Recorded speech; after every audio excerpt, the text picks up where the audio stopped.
नमस्कार दोस्तों, मैं नवीन यादव स्वागत करता हूं आपका doctor Amit IAS academy YouTube. Dear friends, आज बढ़ते हुए पोल्यूशन को देखते हुए एक महत्वपूर्ण टॉपिक पे हम चर्चा करते हैं, जिसमें इलेक्ट्रॉनिक्स कचरा शामिल है। इलेक्ट्रॉनिक्स कचरा लाइक एज मोबाइल फोन हो सकता है, आपका रेफ्रिजरेटर है, आपका टेलीविजन है, जितने भी इलेक्ट्रॉनिक्स उपकरण है जो वेस्ट हो चुके हैं, जिनका अब उपयोग नहीं है, आप उनको कचरे के रूप में फेंक देते हैं। क्या आप जानते हो कभी ये स्वास्थ्य के लिए कितना खतरनाक हो सकता है? ये हमारे लिए कितना घातक सिद्ध हो सकता है? यदि आपको नहीं पता तो इसकी पूरी प्रक्रिया पर मैं चर्चा करूंगा और आप जान लो कि ये आप लोगों के लिए ही नहीं बल्कि संपूर्ण सृष्टि के लिए एक घातक साबित हो सकता है। इतना खतरनाक साबित हो सकता है कि ये हमारे पर्यावरण के साथ साथ हमारे जलवायु तत्वों को भी नष्ट कर सकता है। आइए इस पे चर्चा करते हैं ई कचरे के आधार पर, और सरकार ने क्या इसके लिए उपाय किए हैं और किस प्रकार की चुनौतियां इसमें। आइए उन्हीं पे चर्चा करते हैं। तो टिकाऊ ई कचरा प्रबंधन नीतियां क्या है और भारत में ई कचरा प्रबंधन के लिए चुनौतियां क्या है, उस पर हम चर्चा करें। तो ये हाल ही में चर्चा में क्यों बना हुआ है, तो भारत में 2025 में 2.2 मिलियन मीट्रिक टन ई कचरा उत्पन्न किया गया है या करेगा, जो चीन और अमेरिका के बाद तीसरा सबसे बड़ा क्षेत्र साबित हो सकता है। उसके अलावा ऐसा करने वाले हम तीसरे नंबर पे सबसे बड़े उत्पादक साबित होंगे। हालांकि अनौपचारिक पुनर्चक्रण लाखों लोग, विशेष रूप से हाशिए पर रहने वाले और समुदाय, गंभीर स्वास्थ्य जोखिम के प्रति उजागर करता है, जिसपे एक प्रमुख शहरी चुनौती बन जाती है, अर्बनाइजेशन के लिए एक चैलेंज बन जाता है।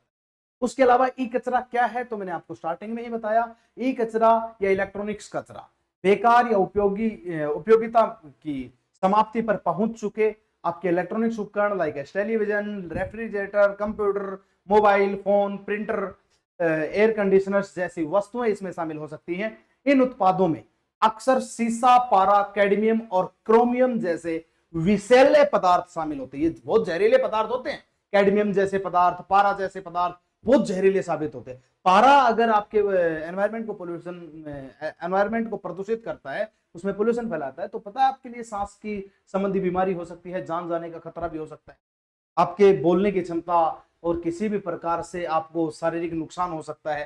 भारत में ई कचरे की वर्तमान स्थिति क्या है, उस पर हम चर्चा करें तो तेजी से वृद्धि हुई है।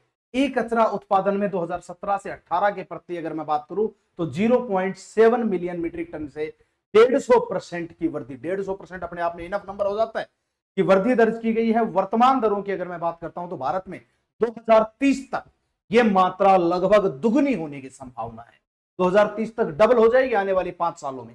शहरी हॉटस्पॉट, यह संकट शहरों में केंद्रित है, ज्यादातर यह शहरों में देखने को मिल रहा है। 60% से ज्यादा ई कचरा सिर्फ 65% शहरी केंद्रों से उत्पन्न होता है। 60% में भी अगर मैं 65 शहरी केंद्रों को देख लूं तो ये कचरा उत्पन्न होता है, क्योंकि सबसे ज्यादा शहरों में ये चीजें देखने को मिल रही है।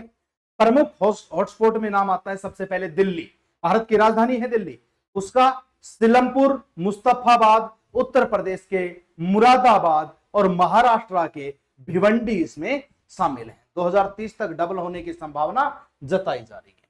उसके अलावा अगर मैं बात करूं तो अनौपचारिक पुनर्चक्रण, भारत में 322 पंजीकृत अनौपचारिक पुनर्चक्रण इकाइयां, जिनकी क्षमता 2.2 मिलियन मीट्रिक टन प्रति वर्ष की है।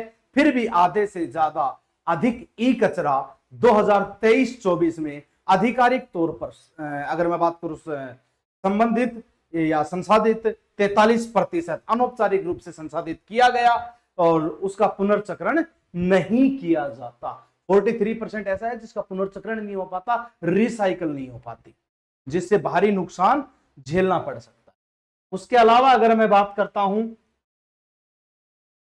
तो भारत में ई कचरा प्रबंधन के ढांचे, ई कचरा प्रबंधन के ढांचे ई अपशिष्ट प्रबंधन नियम 2016, इसने उत्पादक उत्तरदायित्व संगठन अगर मैं बात करता हूं तो पीआरओ की अवधारणा पेश की है।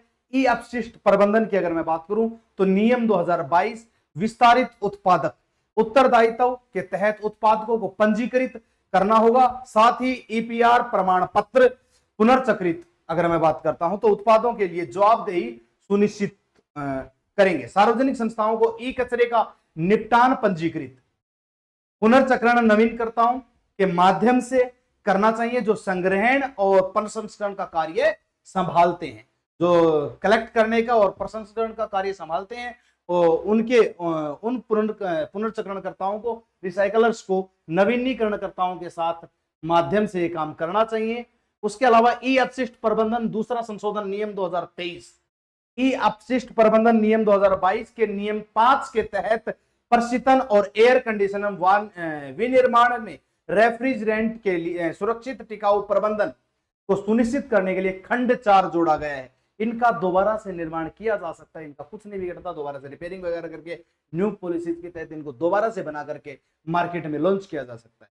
ठीक है, ये जोड़ा गया है 2022 के नियम के तहत, 5 के तहत जोड़ा गया खंड 4 में। ई अपशिष्ट प्रबंधन संशोधन अधिनियम 2024 में यह नियम केंद्रीय प्रदूषण नियंत्रण बोर्ड सीपीसीबी के निर्देश अनुसार उसकी मंजूरी से ईपीआर प्रमाण पत्रों के व्यापार के लिए प्लेटफॉर्म बनाने का प्रावधान करता है। ये एक प्लेटफॉर्म तैयार करके उनको दे सकता है। ठीक है, इसके अलावा अगर मैं बात करता हूं तो सीपीसीबी ईपीआर प्रमाण पत्र की कीमत और अनुपालन के लिए पर्यावरणीय क्षतिपूर्ति के 30% और 100% के बीच निर्धारित करेगा। खतरनाक और अन्य अपशिष्ट प्रबंधन और सीमा पार प्रबंधन संशोधन अधिनियम 2025 यह अलौह धातु स्क्रैप के लिए एक व्यापक ईपीआर ढांचा प्रस्तुत करता है, जिससे उत्पादकों को रिसाइकलिंग लक्ष्य के लिए जिम्मेदार बनाया जा सकता है। 2026-27 में 10% से बढ़कर 2032-33 में 75% होने की संभावना जताई जा रही है। वहीं अगर मैं बात करता हूं तो भारत में ई कचरे के प्रबंधन से जुड़ी चुनौतियां क्या है, चैलेंजेस क्या है, अनौपचारिक क्षेत्र का प्रभुत्व क्या है, तो भैया 50% से अधिक ई कचरे का प्रबंधन अनौपचारिक क्षेत्र द्वारा किया जाता है, जो खुले में जलाने और एसिड लीचिंग जैसे खतरनाक तरीकों का उपयोग करता है। खुले में जलाया जाता, सबसे बड़ी चुनौती हमारे सामने एक एसिड लीचिंग जैसी खतरनाक चीजों का प्रयोग करके एक प्रकार से ये इनका उपयोग करता है। दूसरा, जिससे स्वास्थ्य और पर्यावरण पर गंभीर प्रभाव पड़ता है, बहुत बड़ा इफेक्ट पड़ता है। कमजोर कार्यान्वयन, ईपीआर का गैर अनुपालन, गलत रिपोर्टिंग और कमजोर दंड बड़े निगमों को रोकने के लिए विफल रहे। जो कमजोर प्रक्रिया है दंड देने की, वो इनको रोकने में विफल रहे हैं। ईपीआर का गैर अनुपालन हुआ है और गलत रिपोर्टिंग यानी कि नकली प्रमाण पत्र इन चीजों को रोकने में विफल साबित हुए हैं। वहीं अगर मैं बात करूं तो अपर्याप्त अवसंरचना, अपर्याप्त अधिकृत विघटनकर्ता और पुनर्चक्रणकर्ता बहुमूल्य धन प्राप्ति के लिए उन्नत प्रौद्योगिकी की कमी तथा औपचारिक पुनर्चक्रण की उच्च लागत भारत की ई कचरा प्रबंधन क्षमता को सीमित करती है, उसको लिमिट कर देती है। और उसके अलावा उपभोक्ता जागरूकता का अभाव रहा है। अधिकांश नागरिकों में ई कचरे के खतरों के बारे में जागरूकता का अभाव है, कोई जानता ही नहीं इसके लिए खतरा क्या है और ये किस प्रकार का नुकसान हमारे लिए करता है। वे अक्सर इसे नगर निगम के कचरे के साथ मिला देते हैं। उन्हें नहीं पता नगर निगम का कचरा घर का कूड़ा करकट अलग होता है और अलग प्रकार से पोल्यूशन करता है, लेकिन ये सबसे खतरनाक चीज जो हम घर के कूड़े में मिला करके नगर पालिका के कूड़े में डाल रहे हैं, बहुत गहरा प्रभाव हमारे पर्यावरण पे छोड़ेगा। और इसके अलावा जबकि उत्पादकों के द्वारा वापस ले जाने या छोड़ने के स्थान जैसी औपचारिक संग्रहण प्रणालियां बहुत कम ज्ञात हैं और बहुत दुर्गम है। जो कचरा ले जाता है उन्हीं को नहीं पता कि ये किस प्रकार से नुकसानदायक है, किसको नहीं है, वो इनको छोड़ भी नहीं सकते। और संग्रहण प्रणालियां बहुत कम ज्ञात है, इनको इकट्ठा करना है नहीं करना वो नहीं जानते।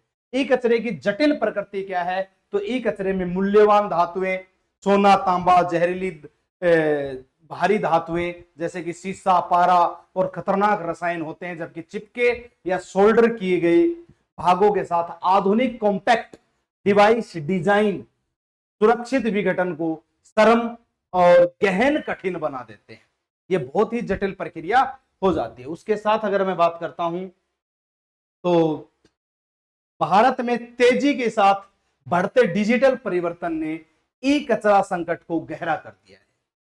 भारत में जितना तेजी से इलेक्ट्रॉनिक यूज या डिजिटल यूज बढ़ रहा है, एक डिजिटल एरा बढ़ रहा है, उसने ई कचरा संकट को और भी गहरा कर दिया, क्योंकि जितनी ज्यादा इलेक्ट्रॉनिक चीज यूज होंगी उतना ज्यादा ई कचरा क्रिएट होगा, जिससे हाशिए पर रहने वाले समुदाय असमान रूप से प्रभावित हो रहे हैं। जो लोग हाशिए पर यानी कि बिल्कुल निचले पायदान पर रह रहे हैं वो इससे बहुत अधिक प्रभावित होते, जिसमें अगर मैं बात करता हूं स्थायी संसाधनों के लिए औपचारिक क्षेत्र और औपचारिक बनाना, परिवर्तन को मजबूत करना, तकनीक का लाभ उठाना, उपभोक्ताओं को जिम्मेदारी का बढ़ावा देना और वर्ताकार अर्थव्यवस्था के सिद्धांतों को अपनाना आवश्यक है।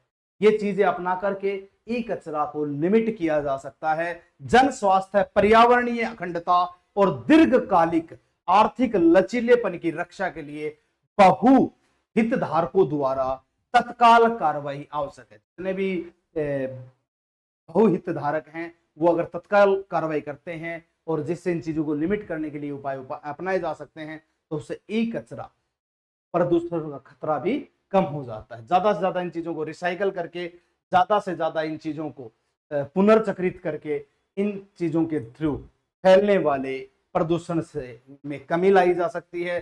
दूसरा, कैडमियम, पारा, सीसा जैसी धातुओं को खुला न फेंक के एक पर्टिकुलर प्लेस पर रख के और किसी कबाड़ी या किसी ऐसे एजेंसी को जो वेस्ट प्रोडक्ट्स खरीदती है उसको दे दिया जाए, ताकि वो इसको रिसाइकल करके दोबारा से इसको पुनः उपयोग में ला सकें, जिससे ई कचरा ज्यादा ना फैले, उसको कम किया जा सकता है और हमारे पर्यावरण और स्वास्थ्य में होने वाले हानिकारक नुकसानों को बचाया जा सकता है। इसी प्रकार के अच्छे और बढ़िया खबर और फैक्ट्स जानने के लिए आप लगातार हमारे चैनल से जुड़े रहिए। इसी के साथ मैं नवीन यादव आज की खबर चाहता हूँ। जय हिंद, जय भारत, थैंक यू।